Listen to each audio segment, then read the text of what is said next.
take you on a tour of my bookshelves so that you can get an overview of the kind of crap that I read, and if you are at all interested in watching the videos that are going to be coming on this channel, because essentially it's just going to be more of this.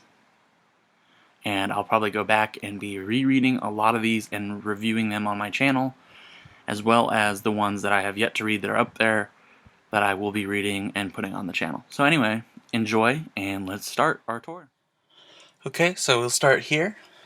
I have A Torrance in the Spring by Ernest Hemingway. We have A Blank Spot Where the Sun Also Rises would be. I'm letting a friend borrow that. I have Farewell to Arms, To Have and Have Not, For Whom the Bell Tolls, Across the River and Into the Trees, The Old Man and the Sea, Islands in the Streams, The Garden of Eden, and True at First Light, which comprise all of Hemingway's novels. Then I have A Movable Feast, 2 versions. You have the standard version here, and then you have the revised or restored edition here. This was put together by his 4th wife, Mary Hemingway, and this was put together by, I believe, one of his sons and a grandson from a different marriage. And some of they're kind of like a collection of essays, and the difference between the 2 editions is that they're in a different order, and I believe, I forget, but they exclude something, and the other one has it, and there's some argument about how it was edited, because it was all done after Hemingway died, about intent and how he meant to portray certain people. Then we have A Death in the Afternoon about bullfighting, The Green Hills of Africa short stories, Men Without Women short stories, the Nick Adams stories are short stories, In Our Time, the complete short stories, The Fifth Column, which is the only play Hemingway ever wrote, The Snows of Kilimanjaro and more short stories, and then The Dangerous Summer, which is about bullfighting. So a lot of Hemingways you can see. I have my first Hemingway biography, my only Hemingway biography, Hemingway's Boat. Then we have my Huxley, Island, A Brave New World, and After Many a Summer Dies the Swan. Then, what do we have going here? I have a collection, the short novels of John Steinbeck, which in it has The Moon is Down, Of Mice and Men, The Pearl, Cannery Row, Tortilla Flat, and The Red Pony. So that's really good. It was really cheap too. It was really good value. Then we have East of Eden, To a God Unknown, Once There Was a War, The Winter of Our Discontent, Travels with Charlie, and then Journal of a Novel. And this is all Steinbeck right here. Okay, moving down a shelf, we have Eager Dreams, Into the Wild, Into Thin Air, Under the Banner of Heaven, Where Men Win Glory, and 3 Cups of Deceit by John Krakauer. Then we have Libra by Don DeLillo. There we go. Then we have The Silver Linings Playbook by Matthew Quick, The House of Mirth, The Age of Innocence, To Kill a Mockingbird, Fahrenheit 451, One More for the Road, Dandelion Wine, Something Wicked This Way Comes, and The Martian Chronicles, all by Bradbury. My favorite writer as a kid, my first favorite author. Then we have Flowers for Algernon, which is really good, really beautiful. Then Paddle Your Canoe, which is a memoir / life advice book by Nick Offerman, who plays Ron Swanson on NBC's Parks and Recreations. Super funny, and we agree on a lot of stuff. His real-life beliefs are quite a bit different than the beliefs of his character on the show, but you have to read it. It's really hysterical. And then we have Lonesome Dove, The Streets of Laredo, Comanche Moon, and Dead Man's Walk, which comprise a Western series, of which Lonesome Dove is the most famous and the first written, but the third in the series. And the first 2, the prequels, Comanche Moon and Dead Man's Walk, are okay. Lonesome Dove is epic and beautiful and amazing. Streets of Laredo is just okay. Then we have The Godfather, which is a great book, and Mythology by Edith Hamilton. Okay, next shelf down, we have My Kerouac, The Town and the City, The Subterraneans, On the Road, Big Sur, and The Dharma Bums. I really like him. The Autobiography of Malcolm X, which I had to read for a class I didn't think I was going to like, but it's actually really, really good. Hamlet, because of course. Of Human Bondage, which I haven't read yet, I plan to read during the summer. The Razor's Edge, which I had to read for a class, and both of these are by W. Somerset Maugham. And I loved The Razor's Edge, so that's what got me interested in this one, which is his more famous work. Then we have The Art of War by Sun Tzu. And then this is just a book from a professor I had. As we move this way, we have a first edition. This is one of my prized possessions that a dear friend of mine got me for, the holidays and my birthday, and pretty much the raddest gift ever. So it's a first edition of A Farewell to Arms by Ernest Hemingway. So I keep that in its own special little box. And then I have, shut that, put it back in its little sealed container. Then I have Farewell to Arms, the Hemingway Library Edition, which has some like extra appendixes and stuff, and the original cover on the dust jacket, which I can show you. And it's also just a hardcover, really beautiful, and has a lot of information about the stuff that went on. Then we have Drive, which is what the movie Drive is based off of. And then The Art of Racing in the Rain by Garth Stein. The Things They Carried by Tim O'Brien, which I'm really excited to read this summer because a lot of people love it and have talked about it. And then In the Lake of the Woods, which is also Tim O'Brien, that I had to read for a class, and it was amazing. Then we have The Harvest of the Years by Luther Burbank. It's his autobiography, and he was a really weird dude. I might review that later on down the road. That would probably be kind of involved, but definitely hard book to find because it wasn't very popular, and it's really old. I believe that one's a first edition as well. And then I have My Ozeki, All Over Creations, and My Year of Meats, which are both really good books that are generally about food, but also teach you a lot about being a human. Very, very good. Anyone, she's very contemporary, should check her out. And then I have Theodore Roosevelt's Rough Riders, which is his account of his time in the cavalry where he was a Rough Rider. Okay, next shelf down we have The Civil War, which is a 3-volume collection of a history of the Civil War.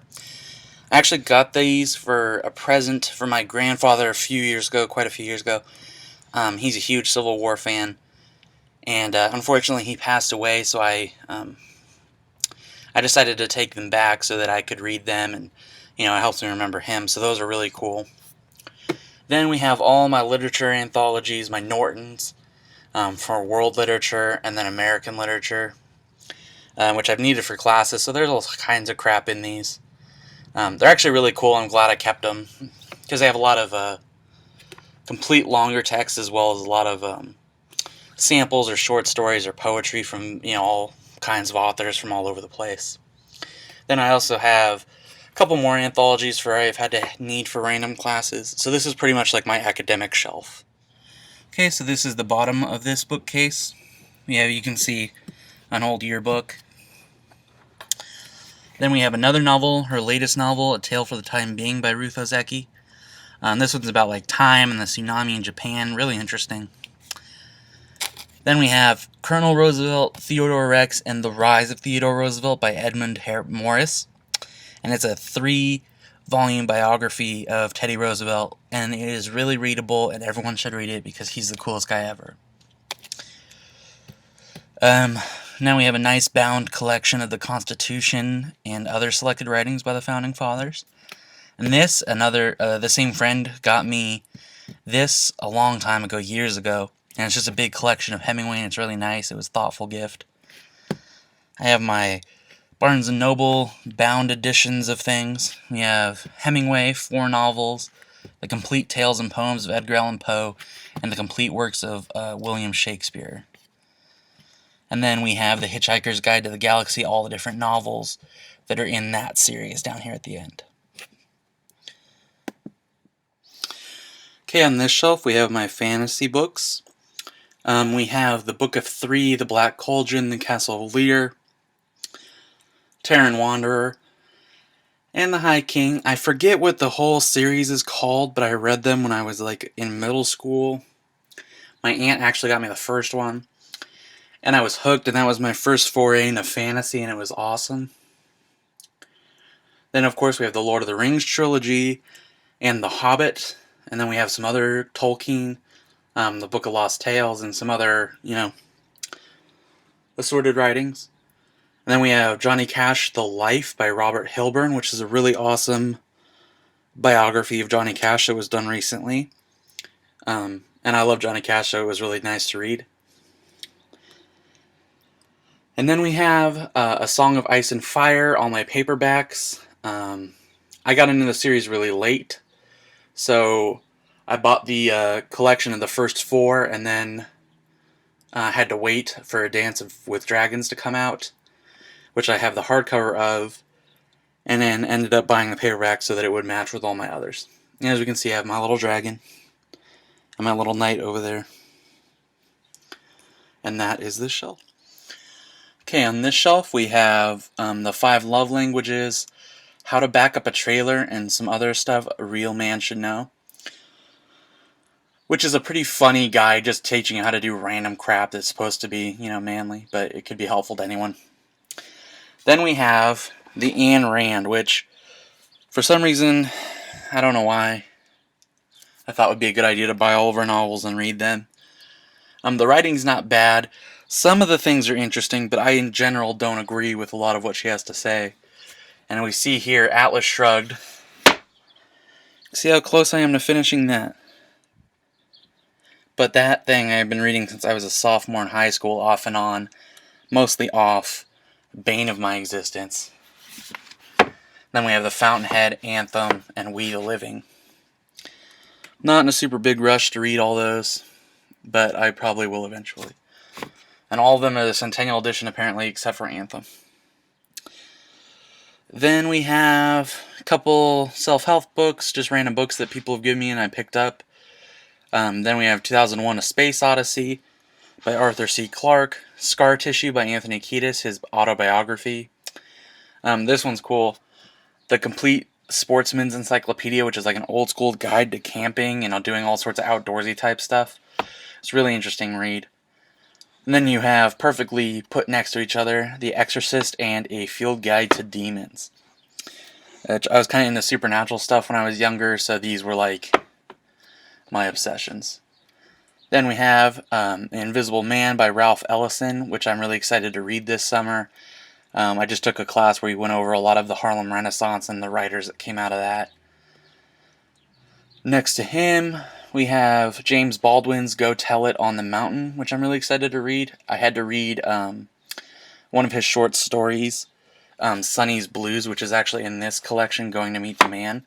And it was beautiful, and then I tracked down Going to Meet the Man and read some of his other short stories, and they were equally beautiful.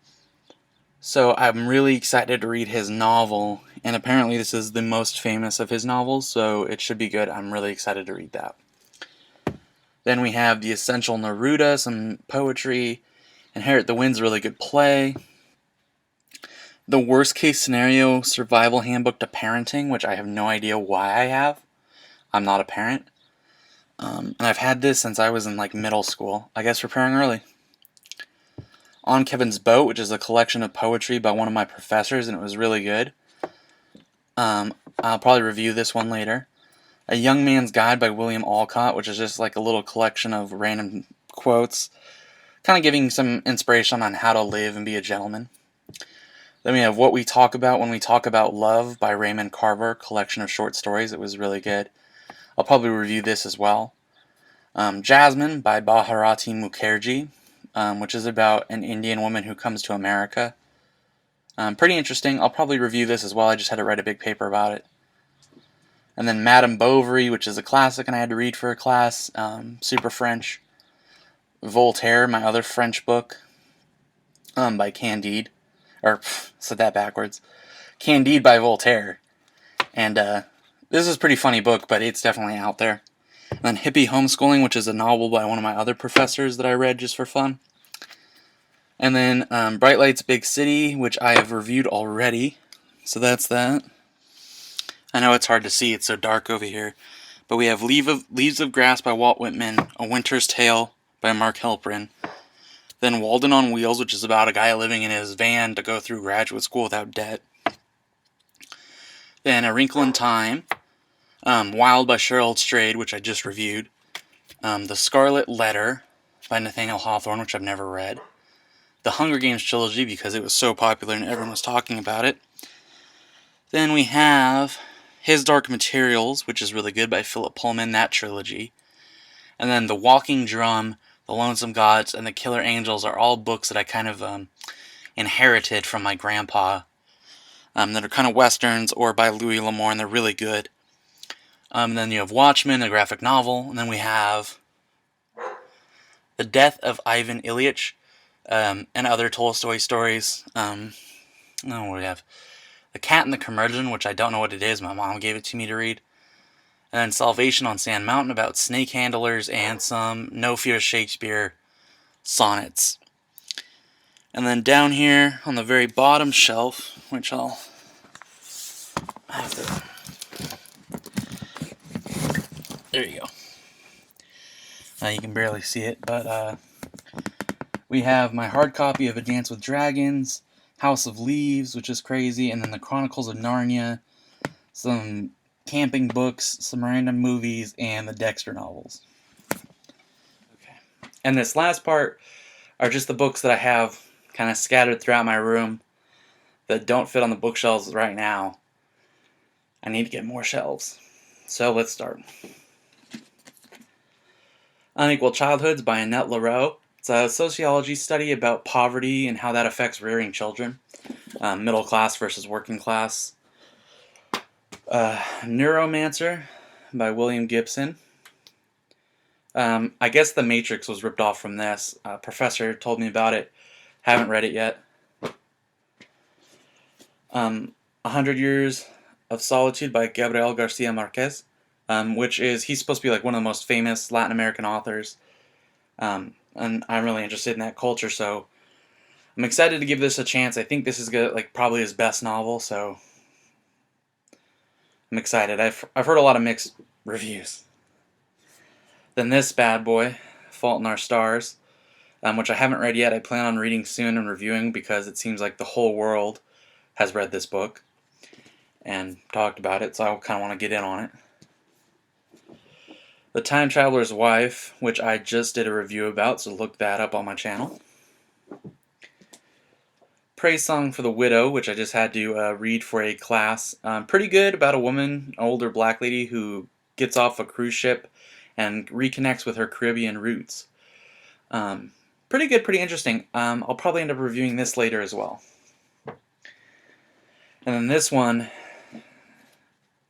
The Den of Shadows Quartet, which is totally out of character, but it's actually 4 short novels put together in this like loosely related series of books. And the first one, In the Forests of the Night, was like this really weird vampire book that I read when I was like 8 years old. It came out in 1999. And I remember really, really liking it, but it's kind of obscure. And I just remembered it the other day and managed to track this down. And I didn't know that there were other ones involved. So I just bought this because it was $8 altogether instead of $8 for the first one. So I plan on reading this soon and reviewing it. We'll see if I love it as much now as I did when I was 8 years old. Then I have The Name of the Wind by Patrick Rothfuss. Just looking for other fantasy series to get into. I've heard good things about this, haven't read it, plan on reading it soon. And along the same veins of looking for a fantasy series, Wizard's First Rule by Terry Goodkind. Also heard good things about this. So we'll see which one I like better, and I'll probably just binge on that series and then start the other one. I have Faust, Part 1 by Johann Wolfgang von Goethe. It's actually a really funny and interesting play about the devil and trying to get this guy to kind of make a bet with him that he won't enjoy life. It's really fun. This is just the first part to play. The second part, I guess, is like 5 times as long and has never been put on stage, actually, because it's so long, and it's really, really bizarre. And I couldn't find it at my local bookstore, so I just have the first part. Then I have Johnny Cash, the autobiography, because I love Johnny Cash, and this was out a long time ago, and it's a really good read because it's his take on all of his stuff. So he's a little nicer to himself than the other biography I have, but both really good. Then we have The Divine Comedy by Dante. Always been interested in that kind of stuff, so it's been sitting here. I pick it up every now and again. What else we got? The White Album by Joan Didion. Alright, sorry. Had to go help my dad put together a hammock real quick. That's why there's a weird break in this video. Anyway. The White Album by Joan Didion. I had to read one of these stories for a class. Just bought the whole thing. Benito Sereno by Herman Melville. It's a short story of his about a slaving ship. Kind of weird. Had to read it for a class. Jesus. Fever Dream by George R. R. Martin. I just saw it, and I saw his name, and it's one of his earlier things. I haven't read it. My mom borrowed it, and she read it, and she said it wasn't very good, but she also complained that the Game of Thrones books were too long, so her opinion sometimes is not the same as mine. So I'll probably get around to reading it. I just haven't been super excited, so I haven't gone to that one. The Host, I read this because a coworker of mine was really into Twilight and really into other books like that, so I read it so that we could talk about it at work. Then I have Tolstoy's kind of like his treatise on pacifism, The Kingdom of God is Within You, which is like a really interesting book. I read this a while back, like a couple years ago. Really weird, kind of outlining his philosophy. Then I got this, Benediction, which I hated so much. It was so boring. And it tricked me on the back to think that there was some form of redemption, and I didn't see it. I hate this book. I will probably never read anything else this guy writes because I can't trust the people who write the blurbs to tell me the truth. What else we have? Daring Greatly by Brene Brown. This is all about living in a vulnerable way and how that takes courage, but it allows you to really make connections with the people around you. I've barely read the first chapter. It's been sitting here staring at me. I'll probably get around to it soon. I have next Falling Man by Don DeLillo. Another DeLillo. I also have White Noise, which I've read, which is stashed away in my closet bookshelf that has a lot of my old school books that I will not be showing you because it's a giant pain to go find. It's blocked by a rocking chair, and I don't want to move the chair. But anyway, I had a teacher who was really into DeLillo who made us read Libra and suggested White Noise, and I just picked this up while I was there. Haven't read it yet, plan on it. I have a lot of books I plan on reading, but you know how that goes. Okay, Jonathan Livingston Seagull, which my mom really loves, and this is her copy from like probably forever ago.